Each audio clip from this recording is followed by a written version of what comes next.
All right, so welcome to our second material discussion today. We're going to wrap up with transparency, transmission, and refraction. For this part of the assignment, you will be importing extra glass materials into your interior scene, whether you did day or night. So there are 3 extra bottles you will be bringing in.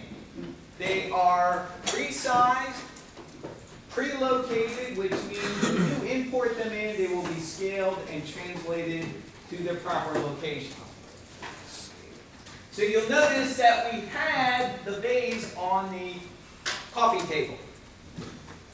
So if you take a look at the instructions in FSO, the vase needs to be clear glass for the material assignment.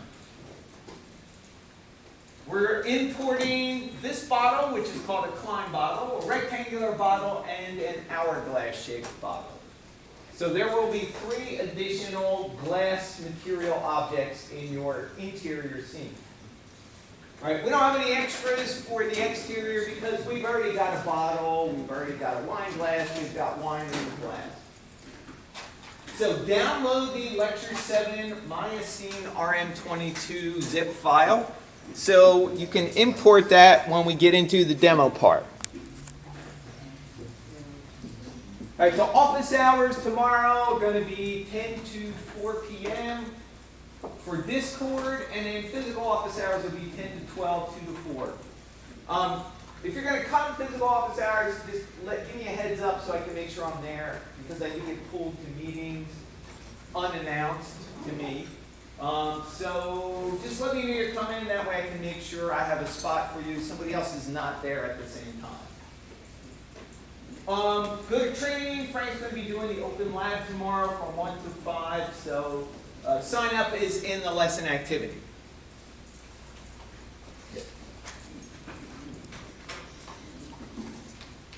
Don't forget that the research discussion is going to be due tomorrow. If you haven't looked for a topic, now's the time to do it. If you need something approved, if you found a really great article, you want to know whether it's appropriate or not for what will fulfill the requirements for the discussion, send me a link to it. I'll take a look at the article and then give you a thumbs up or a thumbs down. Most of the time, if it's written by somebody who's got some credibility, it makes sense, it's a good article, there's no problem. We're just trying to get you out of relying on somebody's opinion without any cross-reference at all for what the material is. All right, so we'll be doing transmission, refraction, transparency, index of refraction, Pixar surface, and how it handles refractions. Fortunately, the Pixar surface has an individual glass attribute in the material. It is physical, but we do not rely on primary specular. Right? In fact, that gets shut off pretty much because glass is handled completely separate from the primary spec part.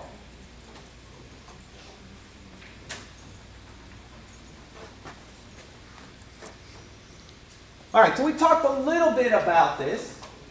When light passes through an object, and the object needs to be very pure, like clean air, pure, thin glass, really high quality. You get a light ray from a light source that hits that surface or object, whatever it happens to be, at a perpendicular angle. It will generally pass through unobstructed or unchanged.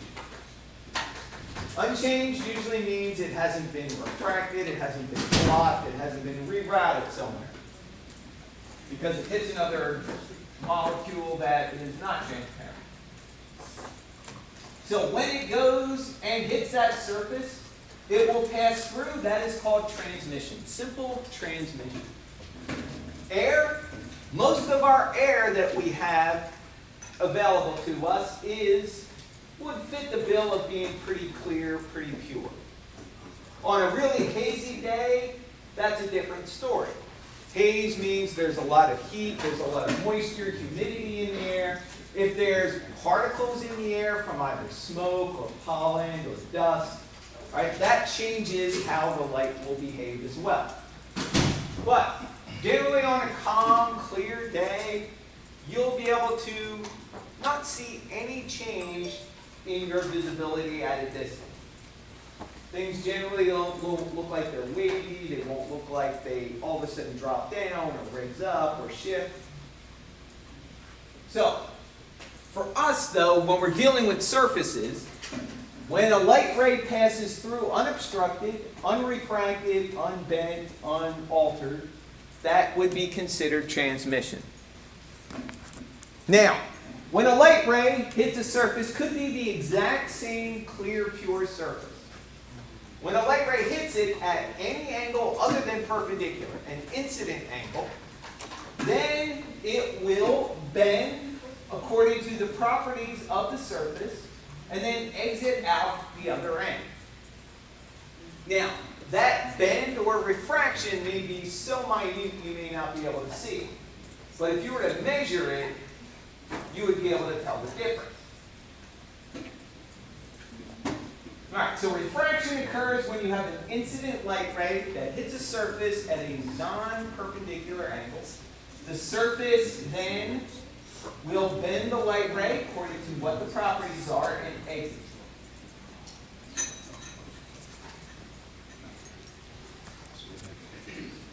Right, so for CG, many of you should have built a surface like this. Right? Wine glass, very simple. It's usually one of the simple modeling projects. So what would be your workflow for doing that?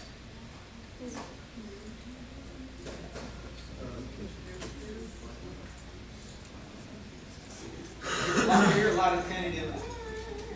Yeah. Draw out most of the body. Okay. Okay, use a curve to rotate. Okay. Revolve.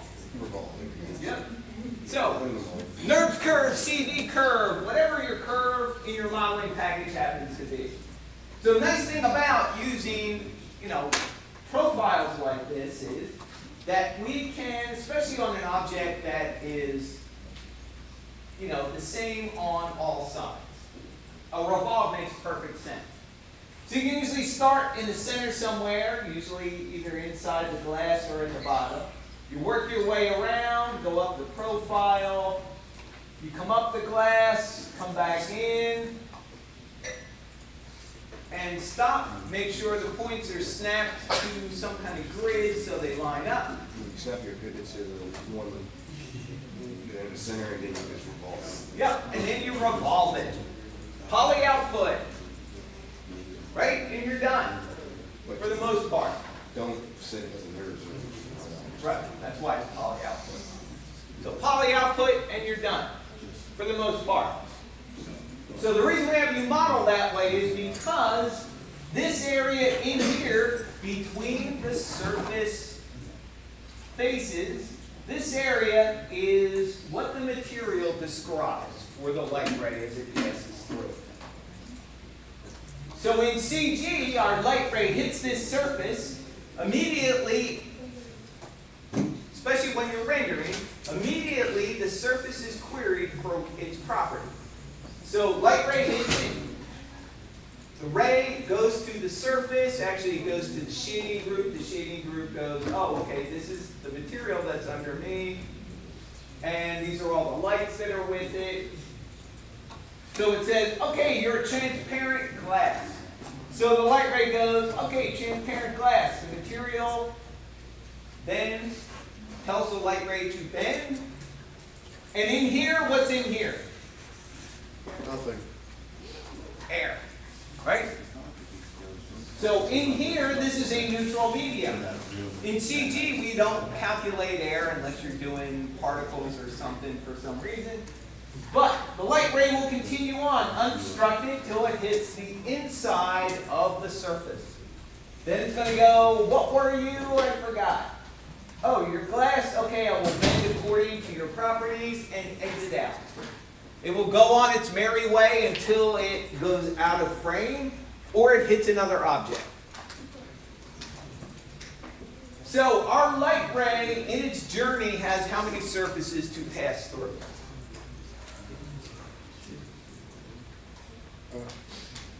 How many? 2 surfaces. So I might say 4 because outside. Why 2? Then we'll figure out why 4. Why 2?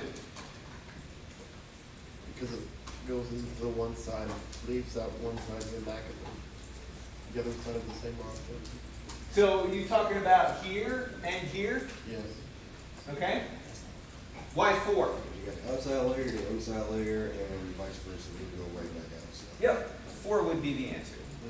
Because as the light ray is going through the surface, it is now in the material, and it has to exit the material. And this is a completely separate entity in here. Right now, there's nothing in it, so we don't calculate anything in there for error.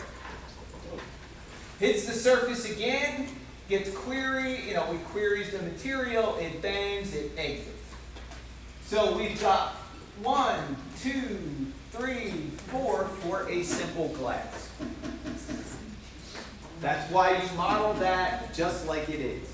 Now, if for some reason you've got a cylinder, you took the cap off, and you've only got a single surface, that would be 2 surfaces Okay. to go through. It's like a thin wall ornament, almost. All right, but this is what really tells our, renderer how to calculate that light ray, and also how the material works in conjunction with the ray. Right, so 4 surfaces. So if I had a glass behind this one and they overlap, how many surfaces would my ray have to go through to get to the back wall? Well, we're doing with 4 again. How many? 8. Why 8? 4 sides. Yep, would be 8 because you've got glass in front of glass. So you got 4 and you got 4. Exactly. So if you had 3, it would be, how many surfaces would a ray have to go through if we had 3 glass? 6. Why 2? 30. 12. Why 12? Yep, it's 4 each. Just remember, every glass, if it's modeled correctly, is going to have the same property, especially if there's nothing inside of it. So it's going to have 12. Does that make sense? Question? All right. So, suppose we had liquid in here. Liquid being another geometry shape. Now, sometimes you do liquid with simulation, with particles, but a lot of times if it's stationary and you don't need to see like waves or level changes or ripples in it, you're going to model it. Did he teach you guys how to model that kind of stuff? So you can just select the faces inside, right? Duplicate it, scale it in slightly, put a top on it, cap it off. Good. That way it'll conform to whatever shape you have. So, if we had liquid in here, and say our liquid goes right up above this white type here where it says add up all the entry and exit. We had liquid in here. How many surfaces would our ray have to go through if it passes through the glass and the liquid? 6. Why 6? Because the liquid has the same 1-in-1 property. Exactly. The liquid would be considered a solid. So it would have 1 entry point and 1 exit point. So we'd have 4 for the glass, 1, 2, the liquid would be 3. Light ray would pass through the liquid, exit the liquid, that's 4. Hit the glass, that's 5. Exit the glass, that's 6. So every time the light ray enters and exits an object, it counts as one surface. Yes. But you have to think, how is my object made?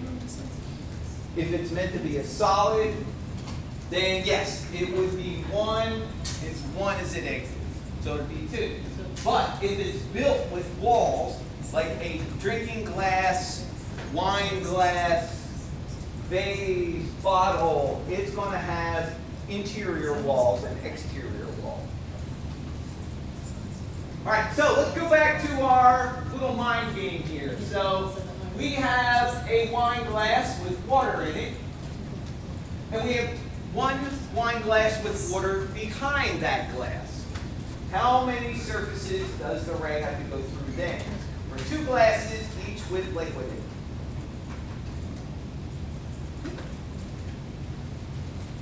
So 1 glass with liquid we figured out was how many surfaces? 6. So what would 2 be? 12. 12, right. So this gets to be kind of expensive.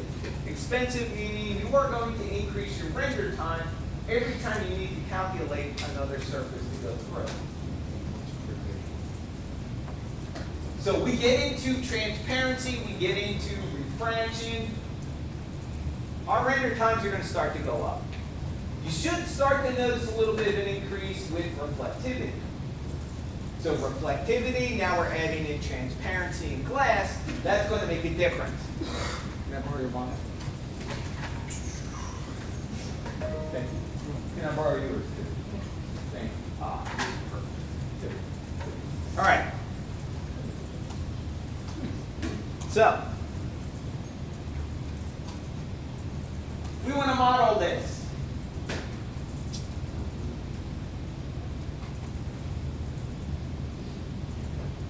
How many surfaces are we going to be sending a ray through up top here before the liquid? Ignore the liquid right now. 2 or 4. Remember? Outer wall, inner wall, outer wall. We are going to build this exactly like it exists. This is made of what? Plastic. It is transparent, not glass, so it's going to have a slightly different property than glass, but it is transparent. So now we've got liquid inside there. How many surfaces does our ray have to go through? 6. Notice our liquid is not pure water. It's not clear. So that is going to do something to the transparency of it. Right? So some rays may get through depending on how close my surface is to the back here. You can see a little bit of the light passing through. As I pull it away, most of it dies out.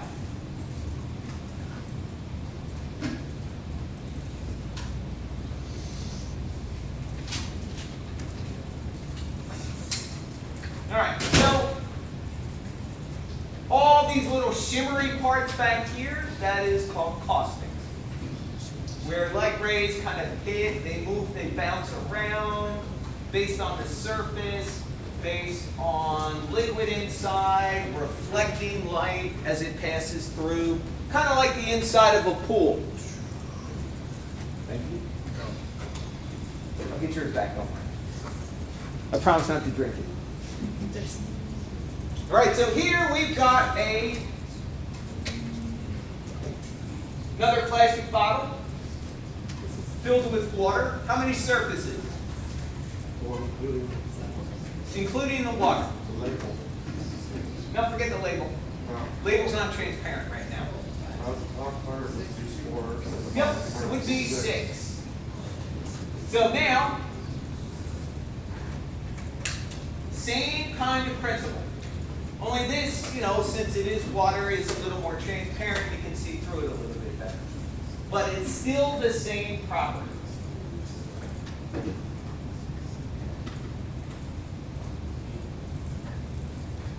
Does that make sense?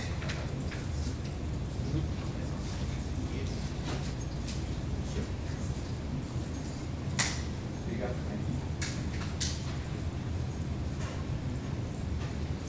Question?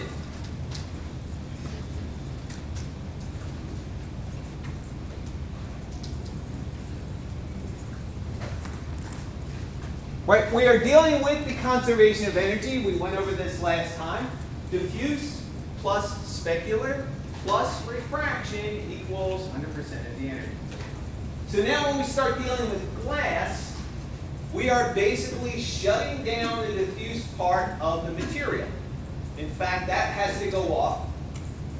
Very similar to creating metal. Remember, in metal, we are calculating reflectivity. How it behaves is driven by the refraction index, extinction coefficient. So glass is driven by the refraction gain and the reflection gain in the glass setting.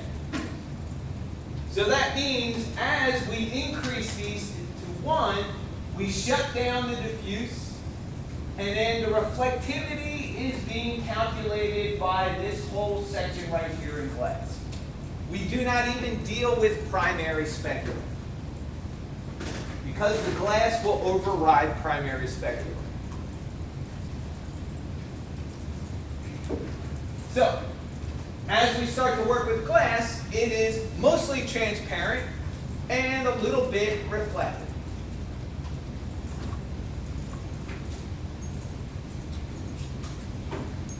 Now, the thing about the Pixar surface is we always manually have to shut down the diffuse part of the material. It's not automatic. Because Pixar's philosophy is it allows you to art direct your glass. Now, most of the time, if you're working with physical glass or physical metal, you shut down the diffuse and allow that property, either physical mode in primary specular or glass, to drive how it looks. All right, does that make sense? So, making glass, first step, shut down diffuse gain. Step 1. Step 2, increase the refraction and the reflection gain to 1. They are meant to work together. Pixar says that, if you're just going to make average production glass, turn them both up to 1, it's basically set it and forget it. You can get other effects intentionally by adjusting this. You'll adjust how transparent it is, how shiny and reflective it is. But at 1, all the refraction or the transparency and the reflections are driven by this down here at the bottom, the refractive index. We're dealing with this refractive index. This time, it is not just driving transparency or reflectivity in metal. Now it's driving how the material handles rays as they pass through, not just as they bounce off. So, creating glass, diffuse gain set for 0. Turn up the refraction and reflection gain to 1. That'll basically give you pure glass. The refractive index is set by default to be 1.5, which coincidentally happens to be the refractive index for glass. Average production, what they call crown glass. Common average quality.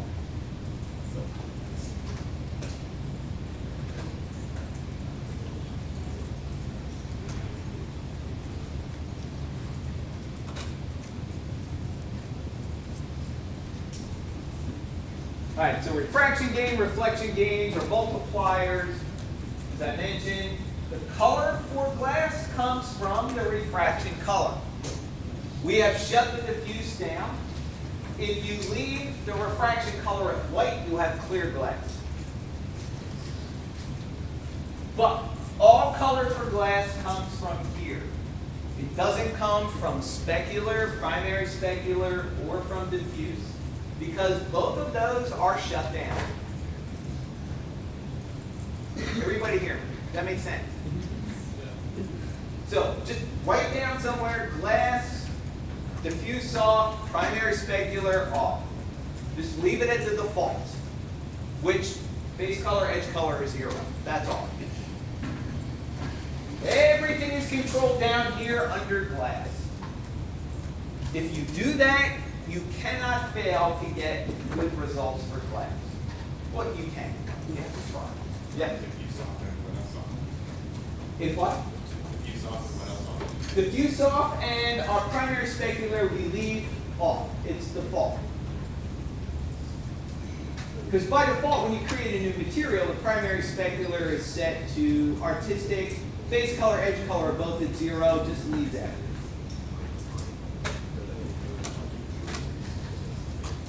Right. The only other thing that we have to adjust, really, once we get all that done, is roughness. So with reflectivity, what did roughness do to a reflection? What's that? Made it blurry, yeah. It basically broke up our reflection from being really nice, sharp, detailed, organized, to being soft, blurry, spread out, unfocused. Here, we are not dealing with reflectivity, we are dealing with transparency.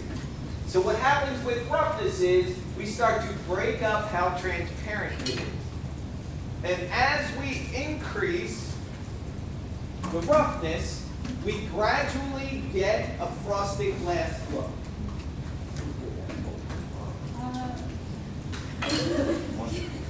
All right, so here's the top. This would be an example of no roughness in your glass. Down here, this is a cold bottle of water, so what do we have on the outside? Condensation, that creates that kind of frosted look on your glass. This is also how you make privacy glass. Frosted glass, bathroom windows, shower doors, if you have glass doors. All right, but this is breaking up the transparency of it. There, I didn't do waffle mix too.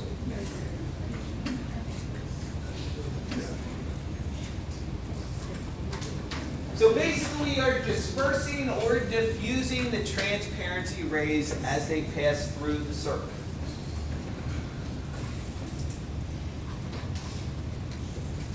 Question?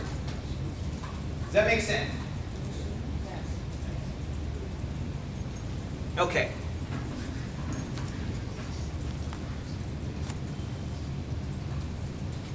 So refraction index 1.5 is average glass. If you've got things like plastic, you need to look up the index of refraction for plastic. If you have liquid, you look up the index of refraction for liquid. Air, by the way, the index of refraction for air is 1.0. It is a neutral medium. That means air will not affect your rays as they pass through.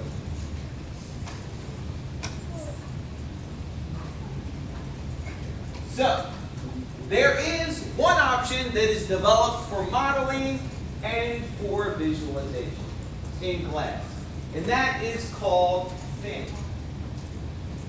What thin does is it allows you to use a single-sided plane, say for a window. You're modeling a big environment. You are not going to model all the windows with glass that has thickness, for the most part, right? That would be inefficient. So we model them as planes, and what we do is we assign a Pixar surface to them, turn it to thin. They will reflect light just like glass does, but you won't have any refraction as light rays pass through. Because generally when you're looking into a building from the outside, you don't really see the refraction, because you really don't know whether, where the actual object locations are. You don't see that they may be shifted over an eighth of an inch or, 2 inches, 3 inches, whatever they happen to be. So it allows us to also create a thin-walled ornament type situation. So you could take a sphere, and if you make it glass, it will be a solid piece of glass. Turn on thin, all of a sudden the walls become glass, but the inside becomes air. So it's like a thin-walled ornament. Really delicate, like a holiday one will. Or a crystal ball. Yeah, well, crystal ball would be solid.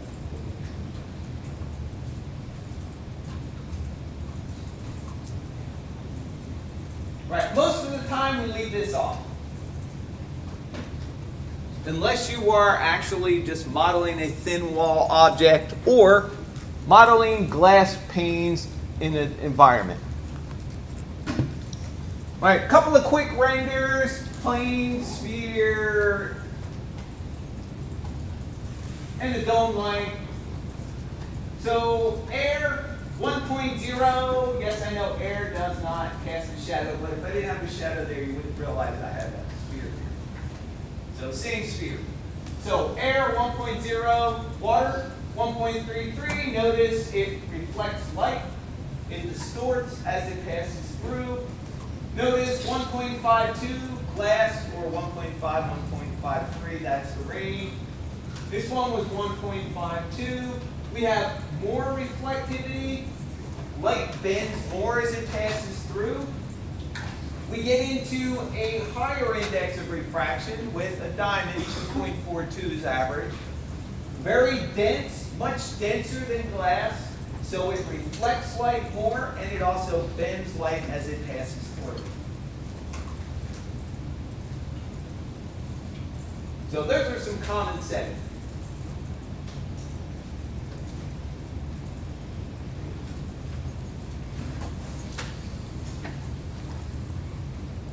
Questions?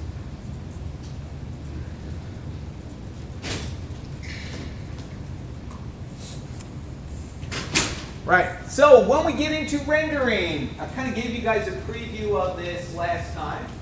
In the render settings, under sampling in RenderMan, down at the bottom we have default ray depth. The default is set for 4. For the max specular.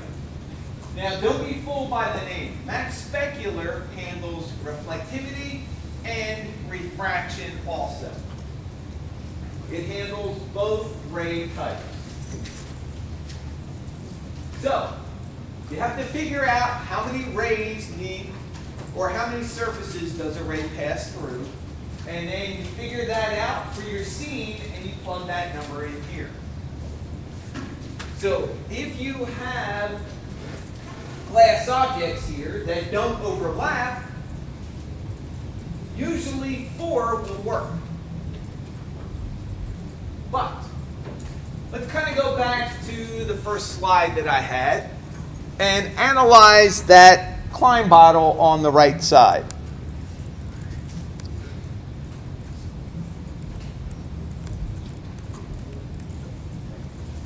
Right here. So first off, looking at this, how many surfaces does a ray have to go through? Just look at all the glass and figure out what would the maximum number be. Yeah. 8. Okay. Defend it. Why? Decimal surfaces going through the twisting off the very front. This one right here. Correct. The tube goes in on itself. Yep. So this stem goes inside the body, and it's got an inner and an outer wall, so it goes through here. All right? I'll agree. That bottle alone is 8 surfaces.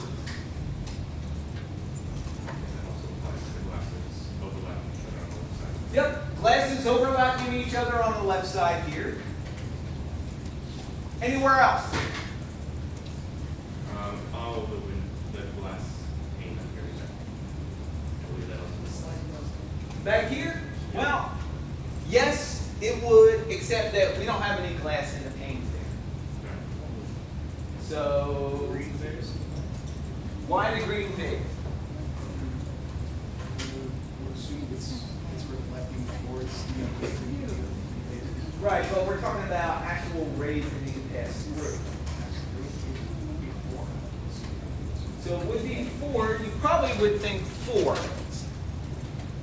Unless its shape is going to be more than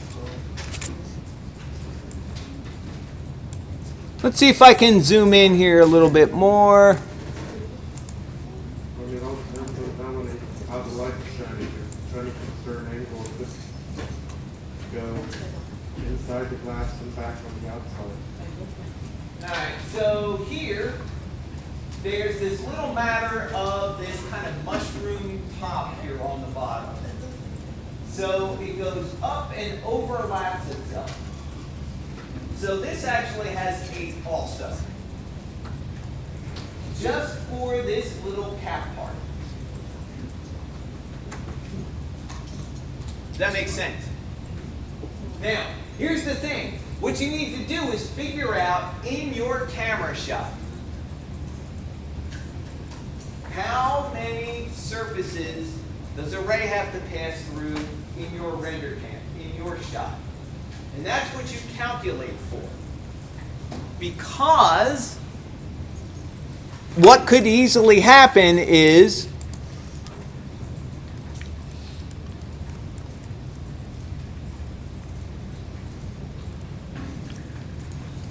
it could look one way in one shot and another way in another. So here,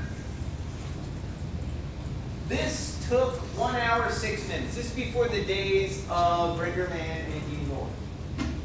So this is before RenderMan's denoise was working for the non-commercial version.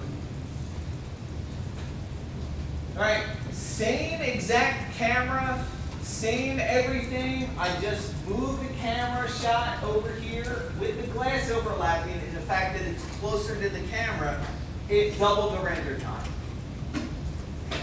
Cool. Yes. Cool.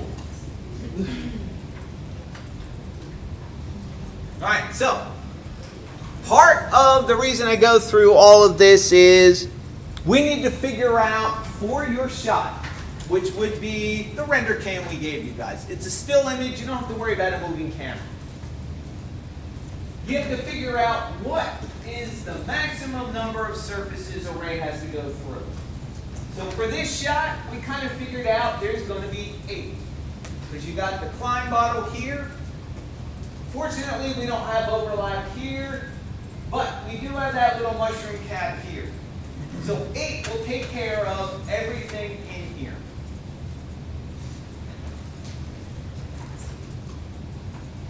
If we filled up the vase with water, would that 8 still work? Nope. Why?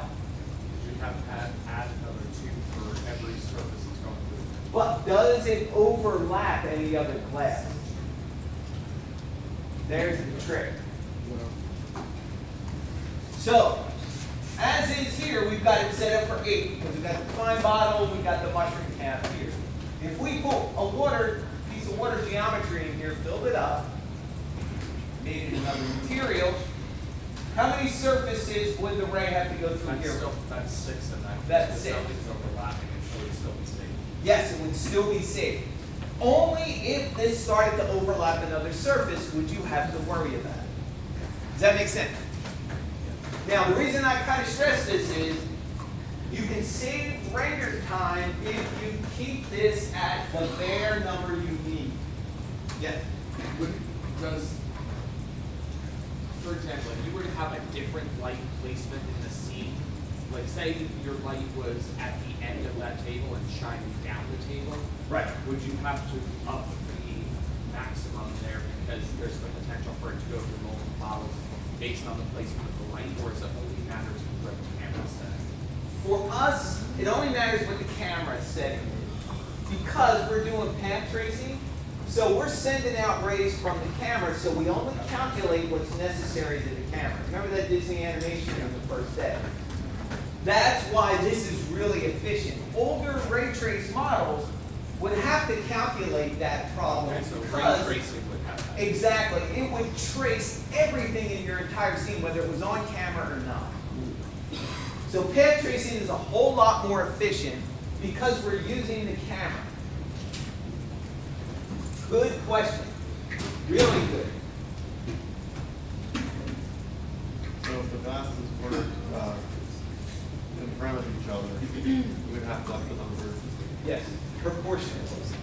So let's just say we had water in the vase and the rectangle bottle overlapped. So our rectangle bottle is now slightly in front of the vase. The vase has geometry in it for water. How many surfaces would array have to go through? First off, how many for the bottle, the rectangle? 4, right? How about the vase? With water, it's 6. With water, it's 6. So, 4 and 6? 10.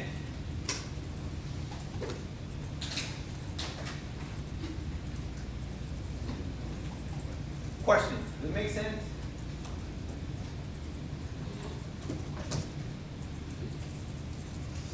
All right, maximum diffuse depth. That's how many bounces you're going to get for indirect illumination. The default is 1. This number can really send your render time up also. It's different than indirect samples in the integrator. Generally, if you're trying to get just a little more diffuse bounce information around, say, you've got a diffuse table and you kind of need the color bouncing onto something else, you might need to bump that up to 2. The default of 1 will usually work, but if you're doing super high quality, you might want to put that up to 2, but it is going to increase your render time. Just be sparing with any of these settings. So max specular, keep it to the bare minimum that is required for your render. Max diffuse depth, you can play around with that. Do a comparison at 1, a comparison at 2, see what you get. Compare the render times also.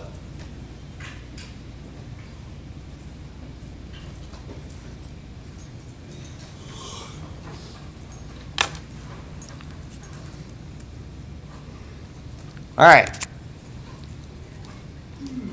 So what we're going to do at this point is we are going to get and download the Lecture7 Maya scene file. We're going to be importing the glass bottles Lecture7 MA into your interior scene.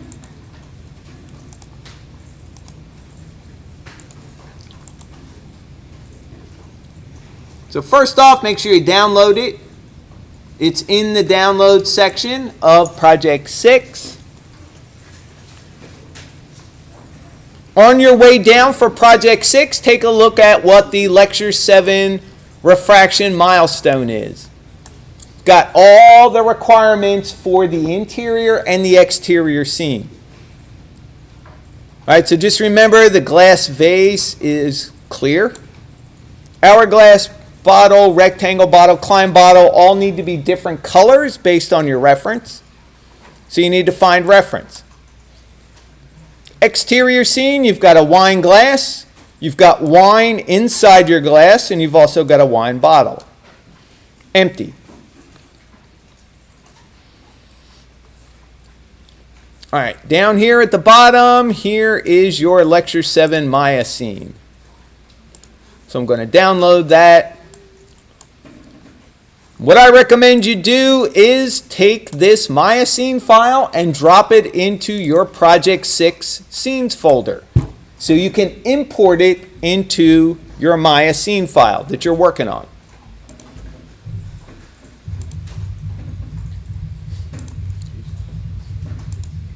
There we go. That's how you import. Let's import your scene file music.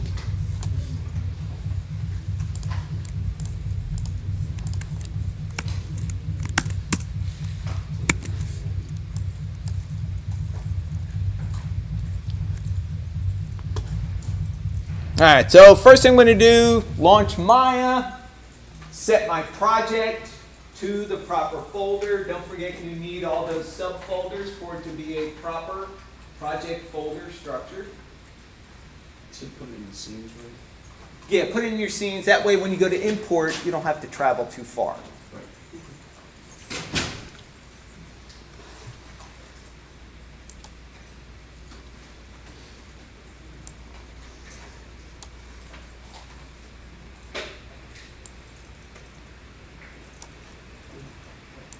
All right, so it looks like everything's working, sort of. Let's go set projects. All right, there's my project folder, project 6. First thing I'm going to do is open up my interior. And I did the interior day, and I should have my thermos bottle in there from last lecture.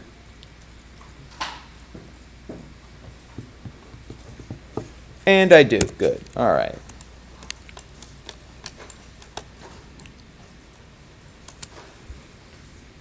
So, file import options. What do you want to use for the namespace options? Yep. Turn off use namespaces. Resolve clashing nodes with the file name. This way it will not append the file name to the objects with a colon. Remember, a colon will kill your renders. So we go import, glass bottles, import, and they show up at the proper location. Through the magic and wizardry of alchemy here. All right, check your naming. It should give you a bottle group, and all your bottles should be appropriately named. Should be no colons, no spaces, no weird characters.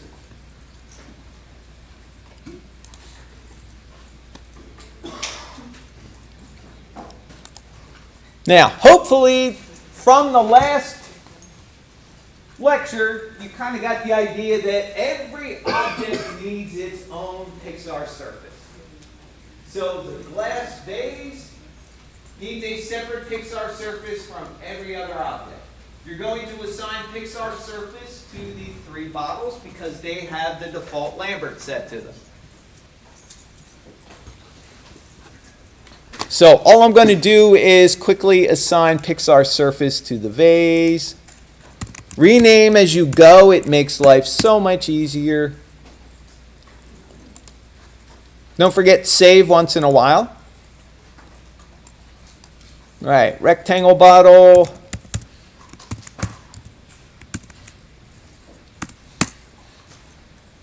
This is a Klein bottle.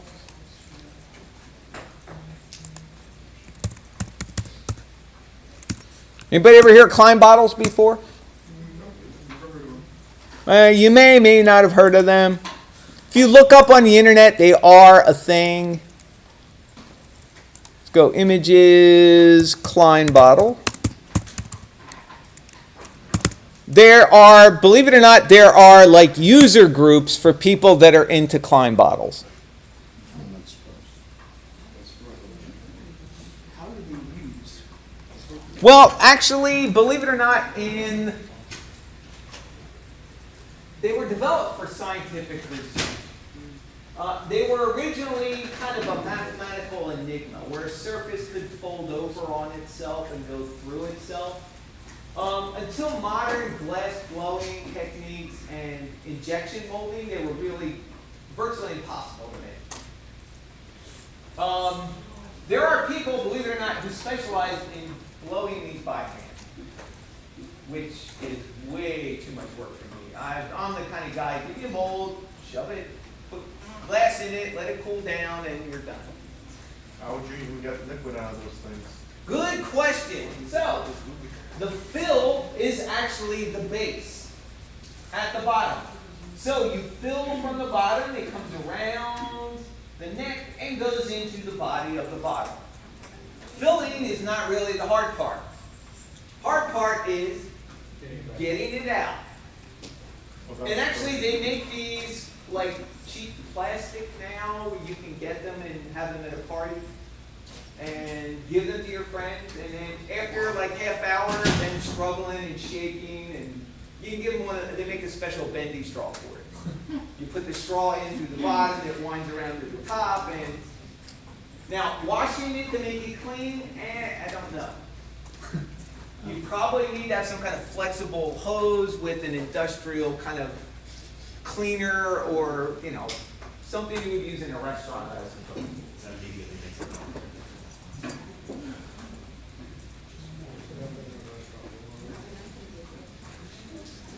All right. So that is a Klein bottle. So what's the scientist use it for anyways? What's that? What's the scientist use it for anyways? Volume studies, liquid studies, air pressure. Now, there you go. There's a Klein bottle.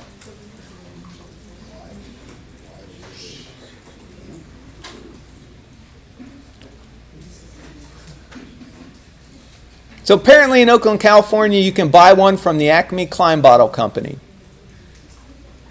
That sounds like something out of Roadrunner cartoon. What is that the name of the company, Acme? Yep. All right, so you could easily spend all day looking at Klein bottles, so that's enough. All right, Klein bottle, one more bottle, my hourglass bottle.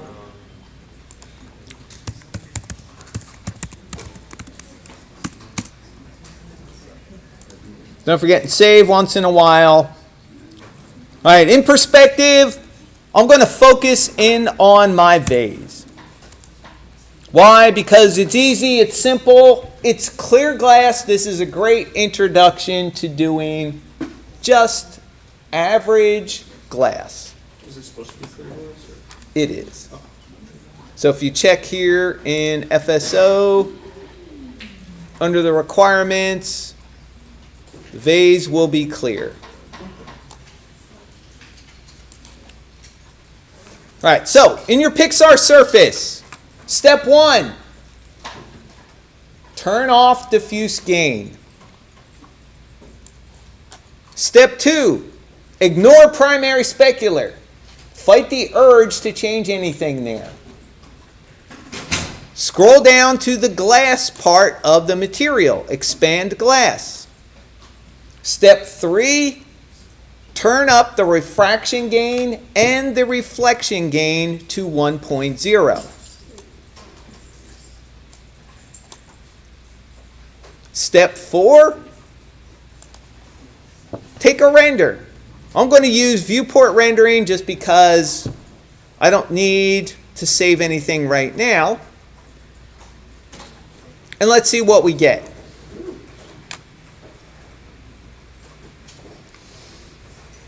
All right, so right away you can see it's transparent. Roughness is set at 0.1, lower roughness than primary specular when you're dealing with solid objects. Still might be a little too rough, but let your reference dictate how rough it is. If I turn it to 0, it will be perfectly nice clear glass.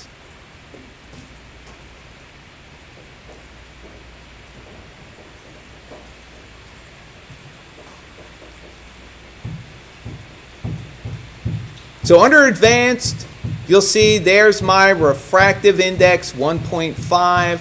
That means it's average glass property. All right, I'm going to stop my viewport and switch over to IPR.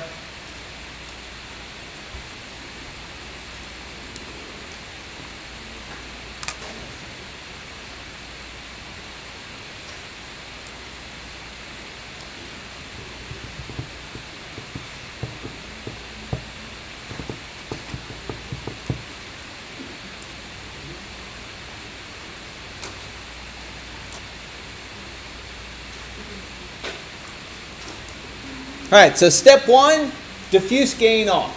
Step 2, ignore primary specular. Go down to glass. Step 3, increase reflection gain to 1.0. Step 4, adjust your refraction color if you have any. Adjust the roughness if you have any based on your reference. And for the most part, you've got clear glass. Very simple, right? Hard to fail. So what I want to do at this point is change my field of view or my viewing angle for the camera, and let's put my glass in front of the window and render that out. Why? Because it should function exactly the same way, and I should be able to see outside my window.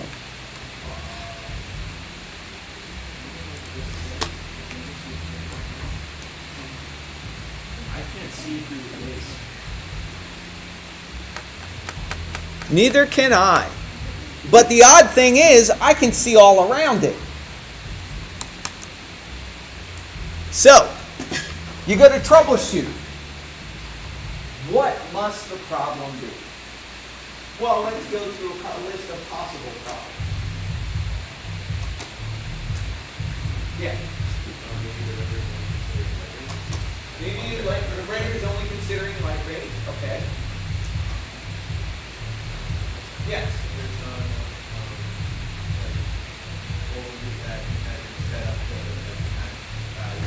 The radar.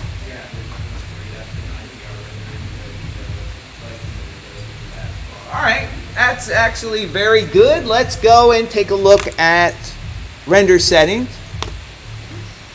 So render settings under Render Man, sampling down at the bottom 4. Technically 4 should be fine because there is no glass, there's no geometry in the window. So, but that would be good. That would be my like first or second choice as well. Yeah.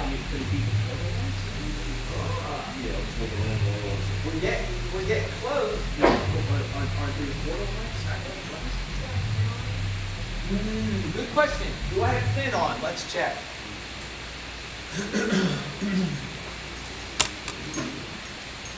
All right. So if I go down here, oh, I don't have thin on.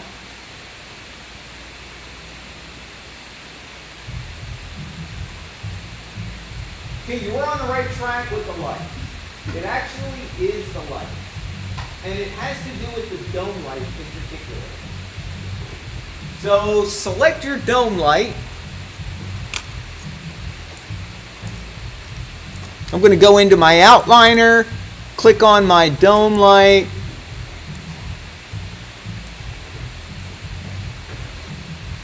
Okay, if you go down under Advanced, you'll notice there's a switch underneath the shadows there that says Thin Shadow. It says Visible in Refraction. That is turned off by default. Why? Save render time when you don't need it. If you need your dome light to be visible through glass, you have to turn that on.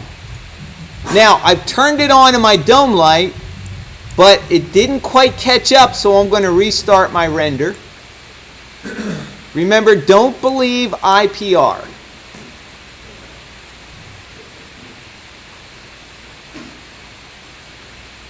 Should we have thin enabled as well? Thin shadow should be enabled by default. What about on the field base material? No. No? No. Thin will make it appear as though there is the walls of the vase are not solid. It'll make them feel like there's a thin glass wall inside and a thin glass wall outside. Good for window panes, good for ornaments, but not when you've got solid objects. Alright, so that didn't work. What else would I look at? To the portal lights. Portal lights. It's one of those things where you need to have them both checked on for it to work. Now, I only need to worry about one portal light, the one that is behind the vase. I don't have to worry about the other one in the window. All right, so what I'm going to do is select my portal light here. Go down under Advanced. Turn on Visible in Refraction. So if you wanted to, then you just technically turn off the one with dome light. Turn off the visible or refraction in the dome light. Oh, good question. So, if it is the portal light, couldn't I turn off visible in refraction in the dome light? Let's try it. So, here's the dome light. Let's turn that switch off. And I'm going to restart my render because I don't believe RenderMan. And let's see.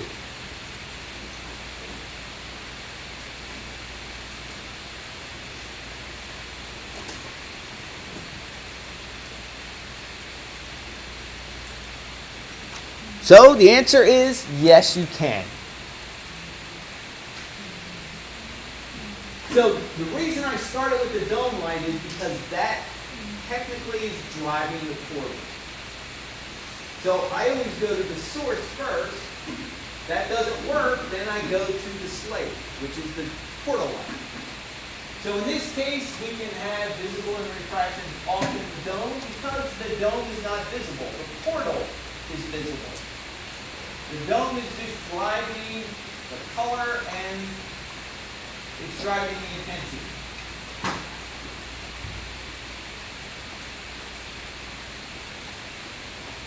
Alright, so we can kind of see, based on the shape of the glass, we can see the image outside the window bending inside the glass.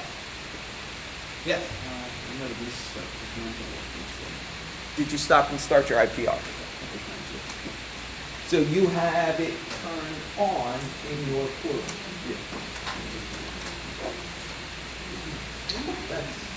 Is that the right portal? There you go.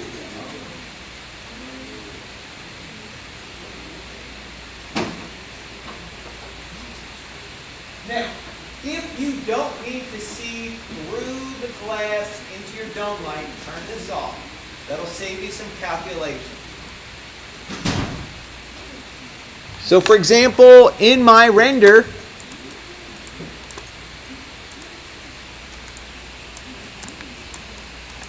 back here, I won't need to see through glass.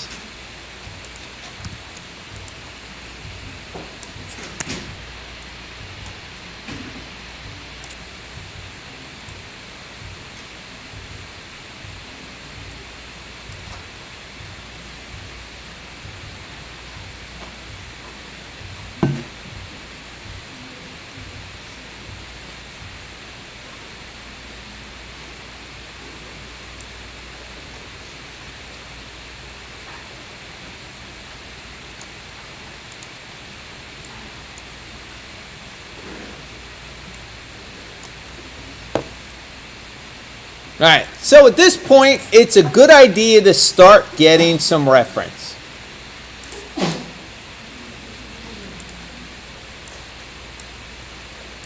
You want to get reference because you want to know what it is supposed to look like.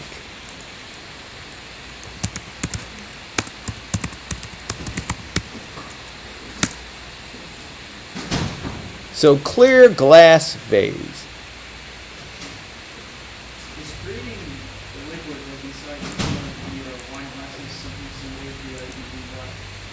It is very similar.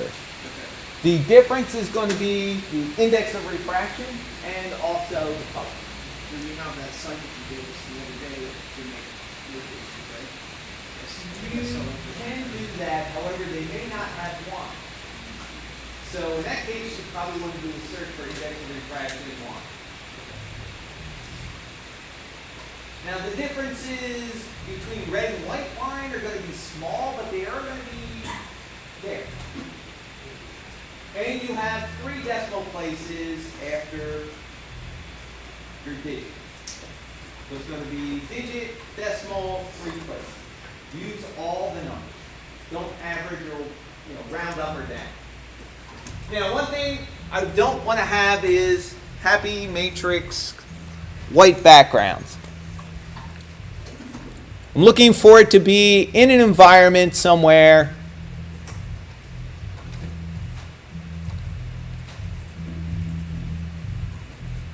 Doesn't also have to be bigger than 1K? What's that? Doesn't also have to be bigger than 1K? Yeah. Change your. I changed mine in the tools, so it's larger than 1K. Now I can also change it, like clear glass vase in kitchen or living room.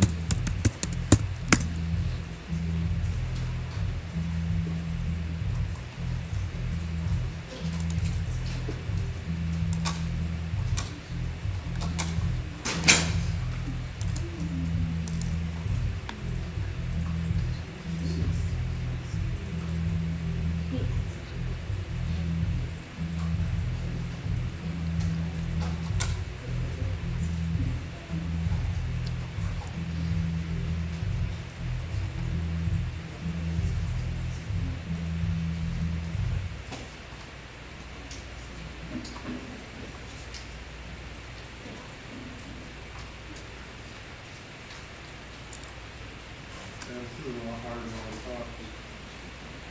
Yep.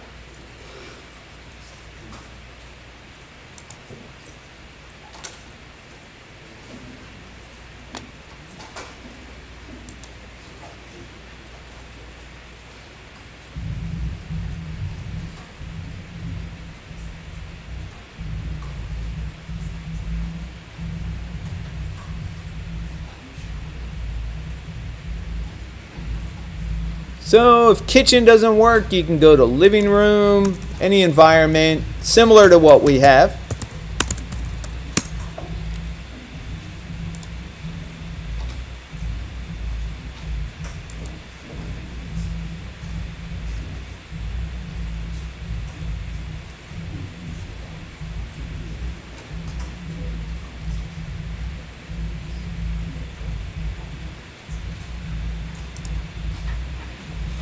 Yeah, a little terrarium, but sort of the same thing. It's got a window over there. It's not bad. All right, so as far as roughness goes for this, how rough is this? Maybe this one's that rough.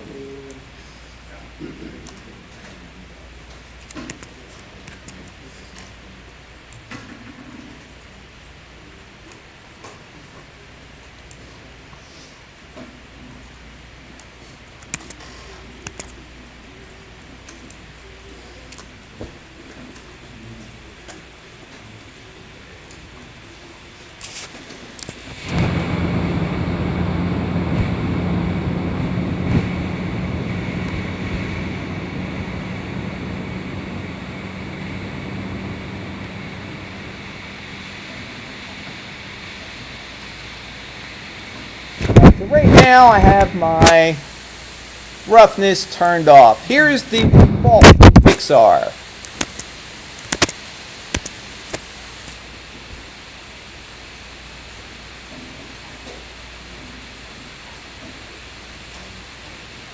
You can see all my transparency is a little bit blurry. How does that compare with our reference here?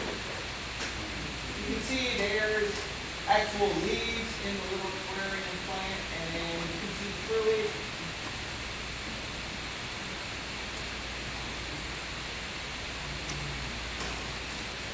As rough, rougher, not as rough. Do you think ours needs to be rougher? I think if we drew a color on the output, you can see it. Because just with the solid gray, it's hard to.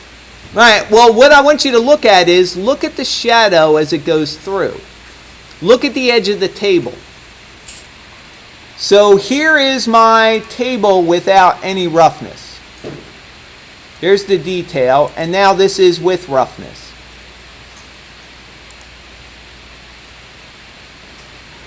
So that's at 0.1. So here's 0.2.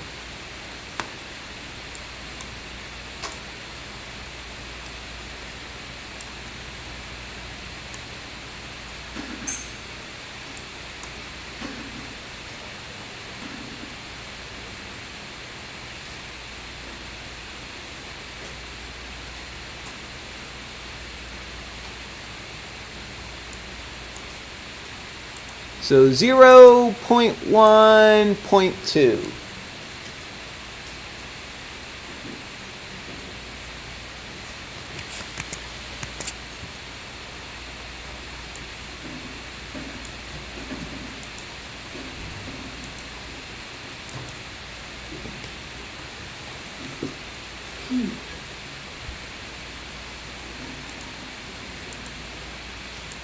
So which one of these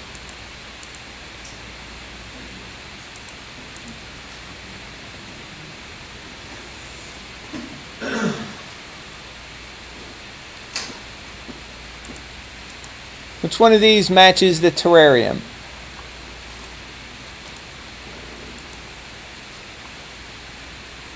can also take a look at the highlights on the terrarium as well.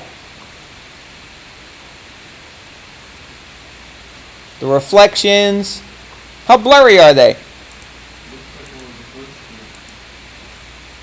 What's that?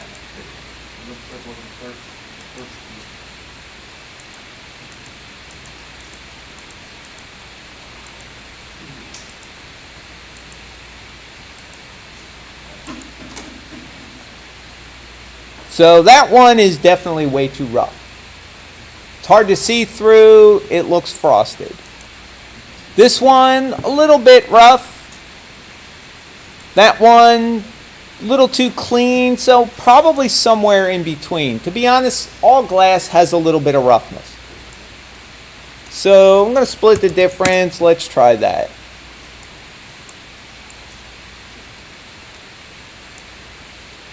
Little bit of roughness.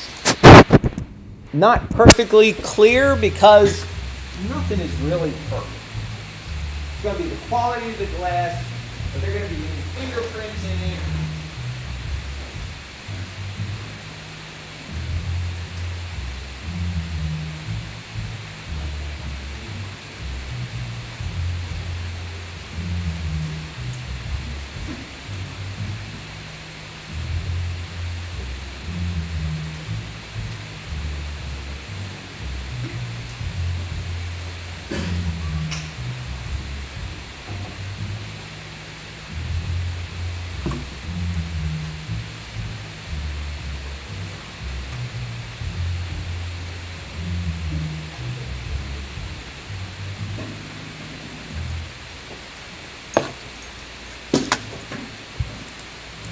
Right, so here we go. No roughness, little bit of roughness, little bit more, a lot of roughness. Probably something like this is closer to what we have here.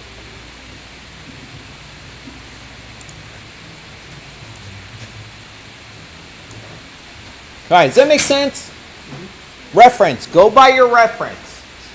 Take a look at how blurry the reflections are, how blurry it is as you look through the object. So next, we need to add glass to the remaining bottles.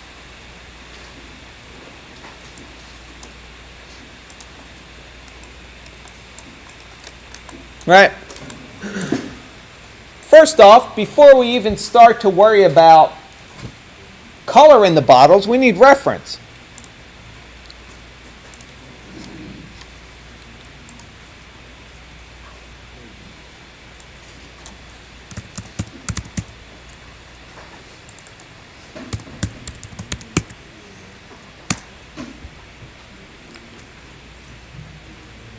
Right, one thing you want to avoid is tons of Etsy stuff that has painted glass or color liquid in the glass. That is not quite the same thing.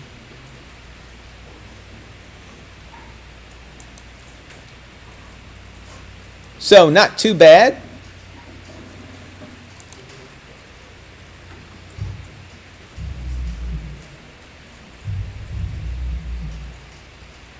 Avoid those matrix bottles.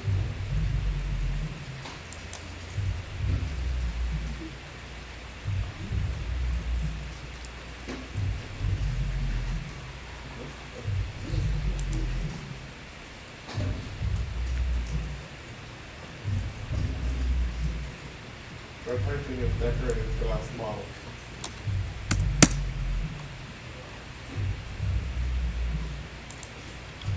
So here's some that are behind a window.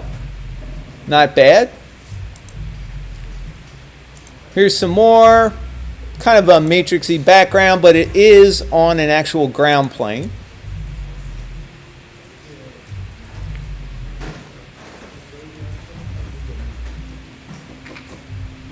So this is really reflective, which makes it look like it's been coated with something.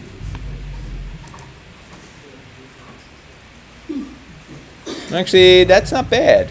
Let's save that image. It's an actual environment. It's inside.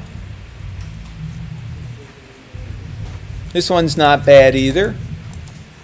And it's a nice big fat image. Don't worry about watermarks on your reference.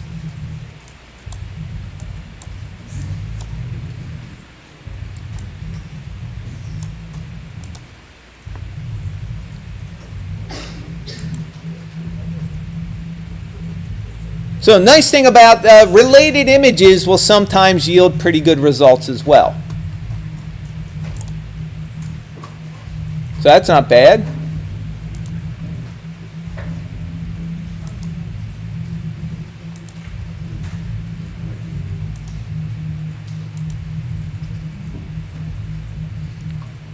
All right, so this is kind of small, but these are old and really rough looking glasses. I think I have enough reference. I got 3 images here. Let's open that up in the preview program. There we go. I should be able to get colors out of one of these. All right, the older the bottle, probably the manufacturing process not as pure as what we have today. That's why a lot of them look kind of cloudy. Depending on, how they were made, was it done cheaply or were they meant to be, like cut crystal kind of glass?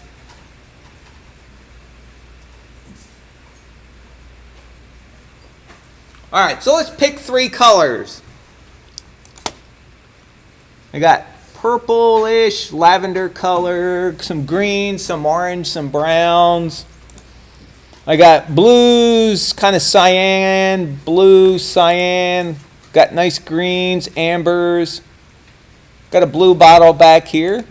This blue one actually works a little better.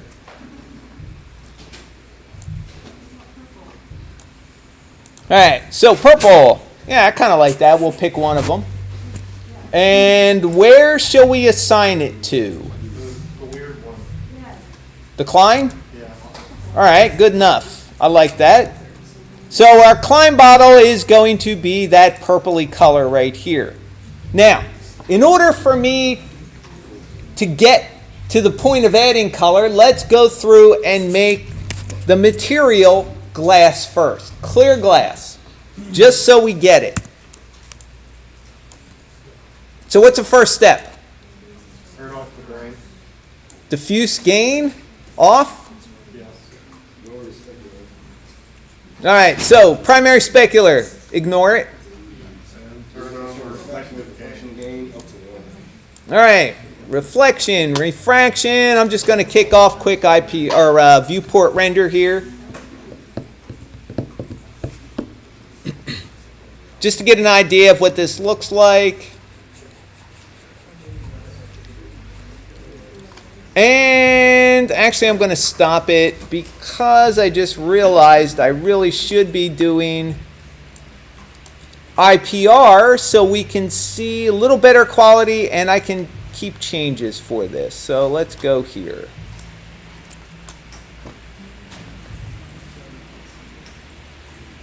All right, so before we even add color, we need to solve a couple of problems.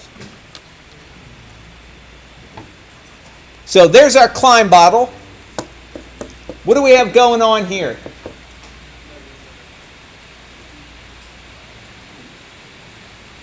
So this is nice and clear, but inside here it is not. Does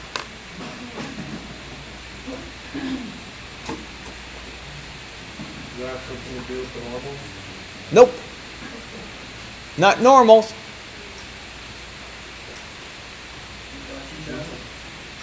Nope, not the refraction shadow.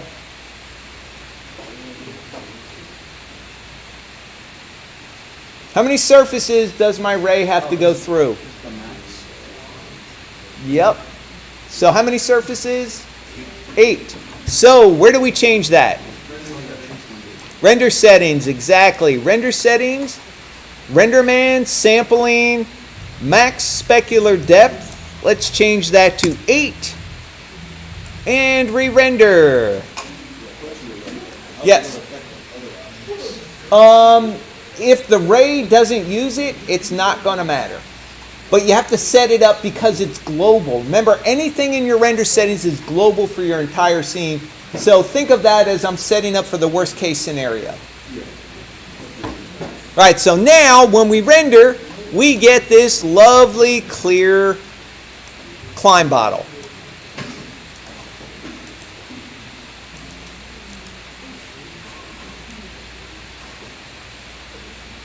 All right, awesome job. So let's save. Actually, let's stop. Let's save. Don't forget to save at some point. If you forget to save now, you'll have to pay later.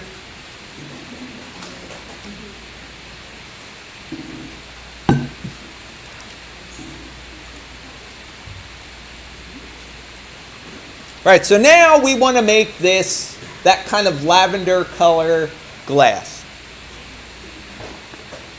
So color for glass comes from where? Refraction color.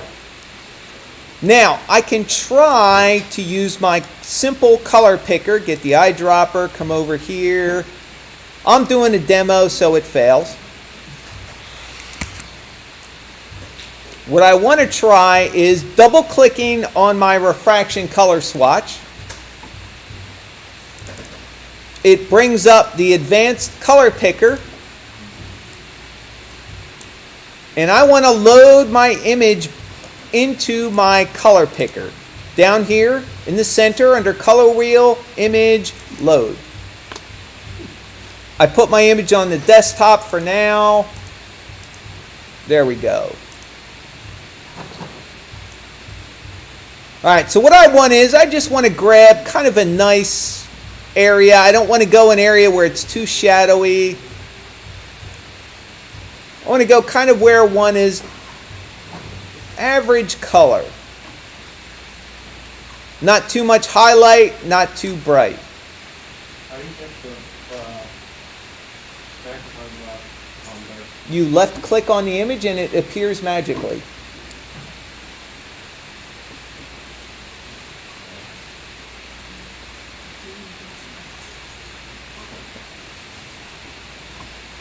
Right, so I'm going to click done. Now, my bottle may look like that in direct light, but this is kind of off to the shadow areas in my scene. So I'm kind of comparing it with some of the other lavender bottles that are in my scene. A little dark. Feel free to lighten up the color so it matches your reference better from your shot. So what I'm going to do is come down here under my refraction color, go to the simple color picker, and glass saturates very easily, and any value in the glass will also cut down a little bit on the transparency.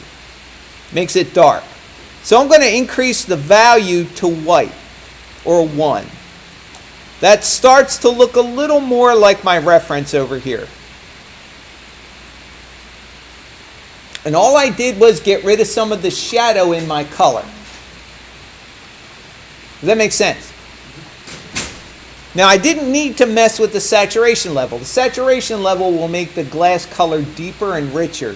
But that's really not that deep or rich color. Not like the wine bottle where it's darker.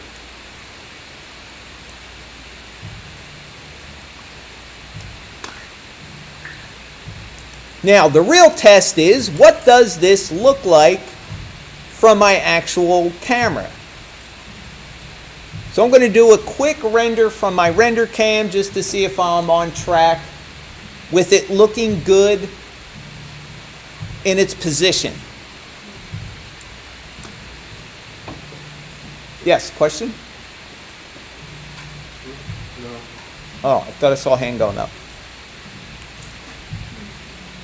All right, so there it is down in the corner.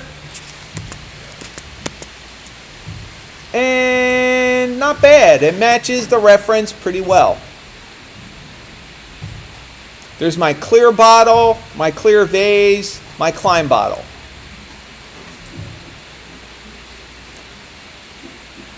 Remember, for this exercise, I want to make sure you know how to use glass, so I need to be able to see through the bottle a little bit, regardless of your color. If it's too black and dark and I can't see through it, I'm going to question whether it's got the right settings.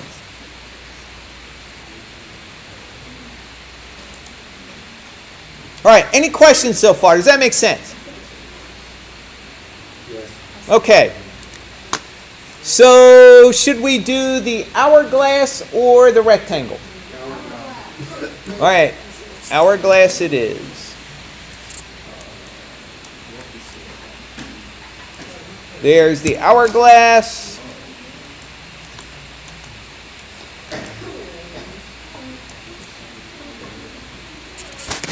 All right, so what color should we make the hourglass?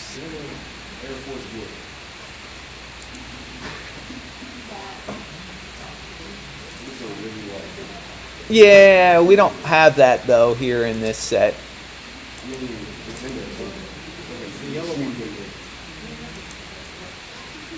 All right, let's go with the dark blue.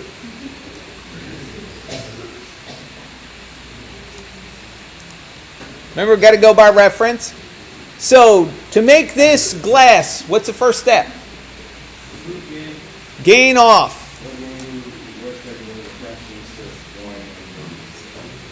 Okay, under glass, refraction gain to 1, reflection gain to 1.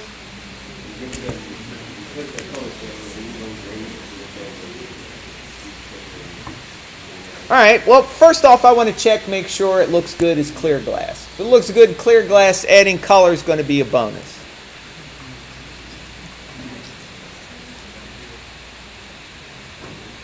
So I'm kind of very pedantic about this. I always like to check every step of the way just because I don't trust Maya.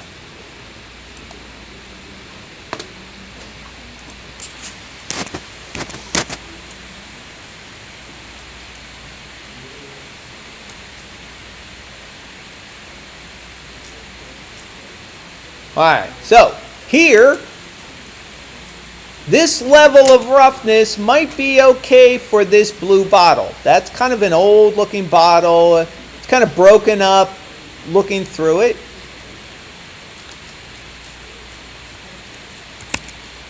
And what I want to do is sample the color. And I'm going to load in another image. There it is.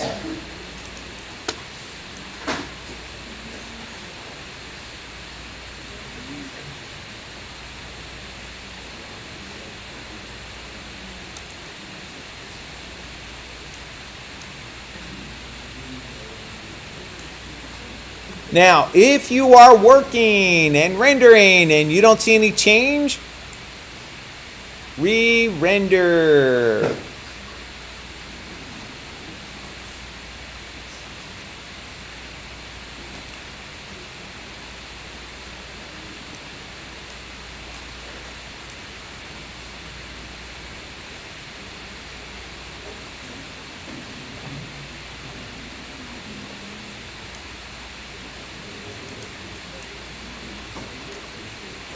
Alright, so looks like I accidentally selected my table and I got the color in my table.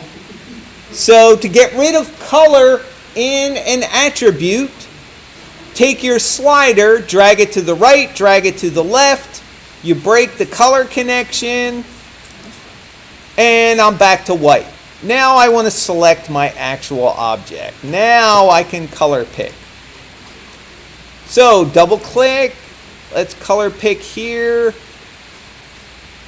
Let's try something kind of neutrally, like right around here. Let's See how that looks. If I need it to be darker, I will. Click done. And let's render from perspective.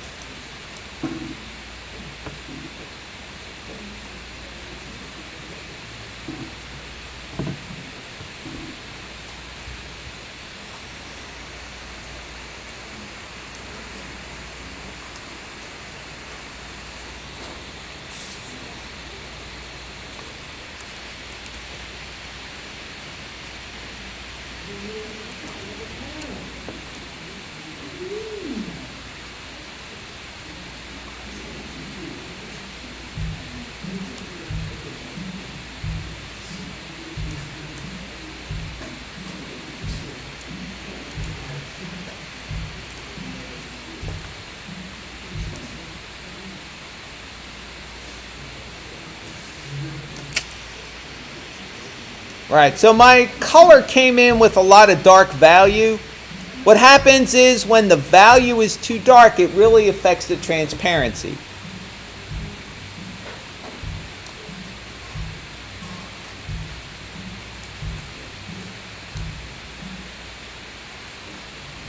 So I want to try and keep my value in my color as close to 1 as possible. And still get that deep, rich blue that I want. Now, my lighting is going to be a little different. This is more in shadow. This is more in light. But what I'm trying to match up here is this lighter area. Because this dark area is coming from the table behind the bottle. Right now, I don't have anything behind my bottle. It's just on a flat 0.5 Pixar surface material. Notice you will get transparent shadows by default. You'll get color in your shadows by default. Now this might actually be a little rougher than here. Remember, the bottle has a different shape. The bottle has a lot of surface relief on it. It's kind of not meant to be really smooth. Whereas our geometry is smooth. So I'm going to knock the roughness down just a touch.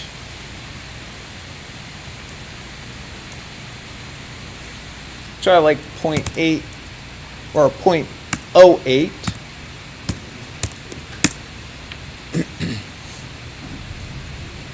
I do want some roughness, but not quite as much.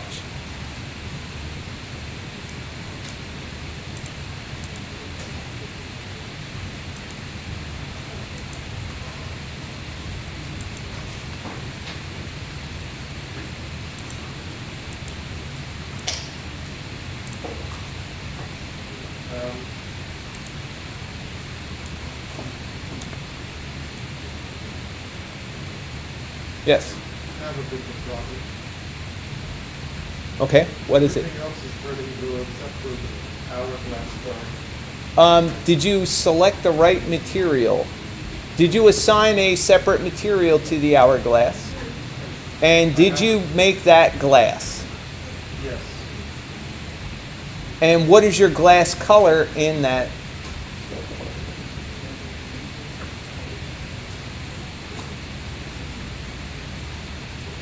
It says it's white there, and right there. It's blue. You said everything else was blue. That means you probably selected your Pixar Surface 1 and made that blue. You made everything except the bottle black. You selected your Pixar Surface. Go back to Pixar Surface 1. Well, go to everything in here that is not.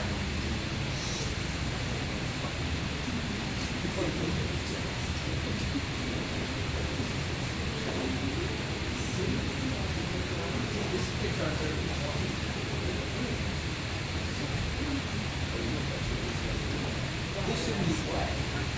Pixar Surface 1 says black.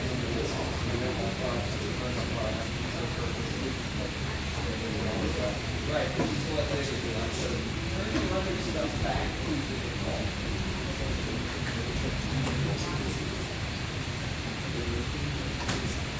Turn your color off.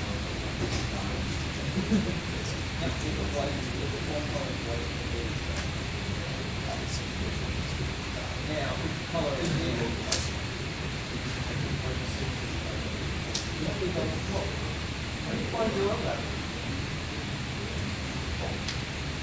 Remember, if you can't find the picture I have, you don't have to use my picture. Find your own reference. You need that reference anyway in your collage.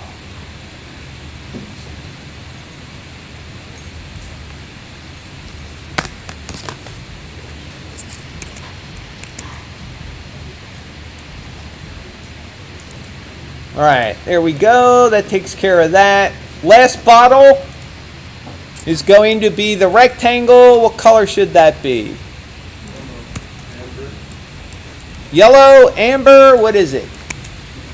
Let's see, what do we have for choices here?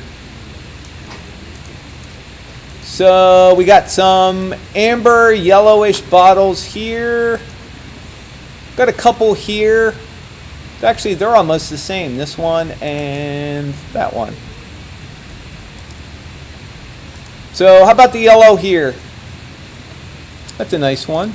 Or that one. Doesn't matter. Let's go with that. All right, so for the rectangle bottle, make sure you have a Pixar surface assigned to it. What's the first step?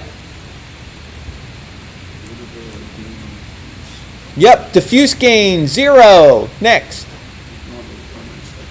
Yep, ignore primary specular.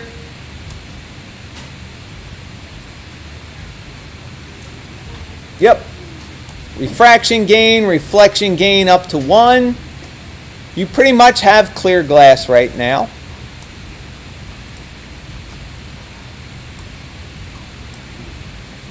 Once you're sure that you've got clear glass, then it's going to be easy to add in the color.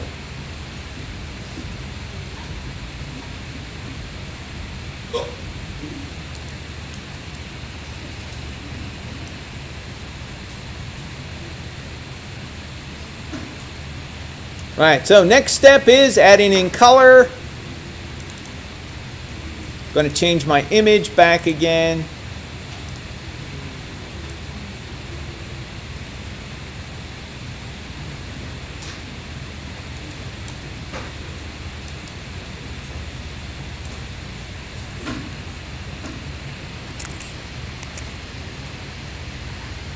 Okay, might be a little dark. Let me go back to Maya. Might be able to desaturate the color just a little bit. That'll lighten it up. If I desaturate it too much, it kind of loses power.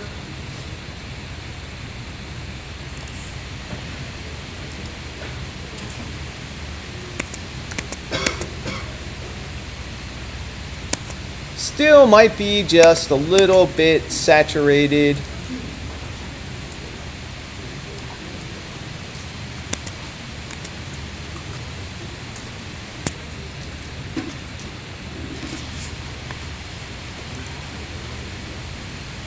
And after you put your color in, adjust your roughness.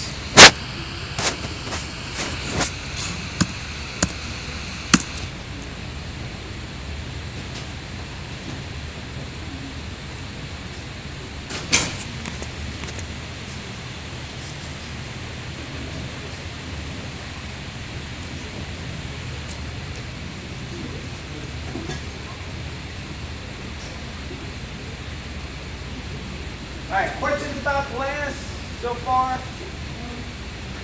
No. Okay. Get your stuff figured out? Yes, good. Good enough. What's your reference?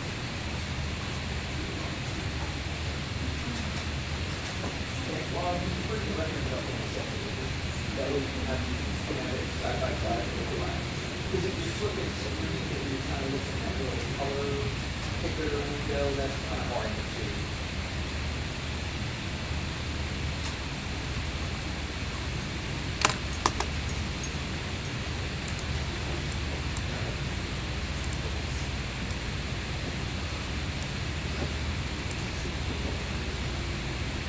Right, when you're all done, you think everything looks good, do a quick render, do a quick IPR from your actual camera angle, your render cam. See how the models hold up in color compared to your reference.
All right, so there's our progression.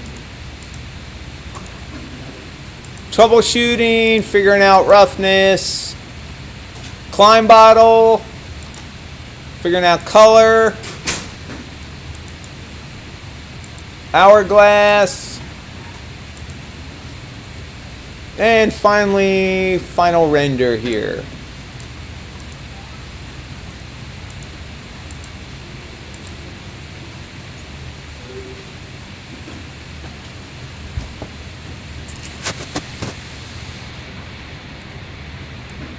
All right, get reference for everything. You can't have too much reference.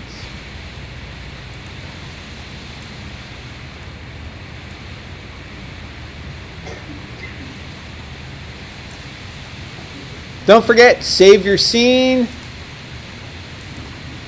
This is a good time, take a break. When we come back, we'll deal with some more glass in the exterior scene.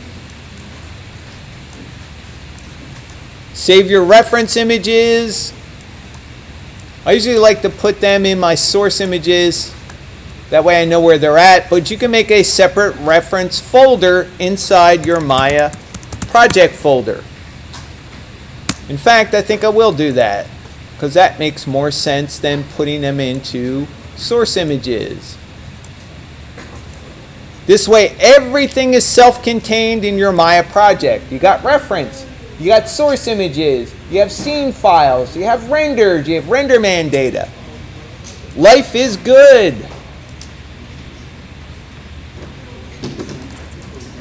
All right, so let's come back at 11:20.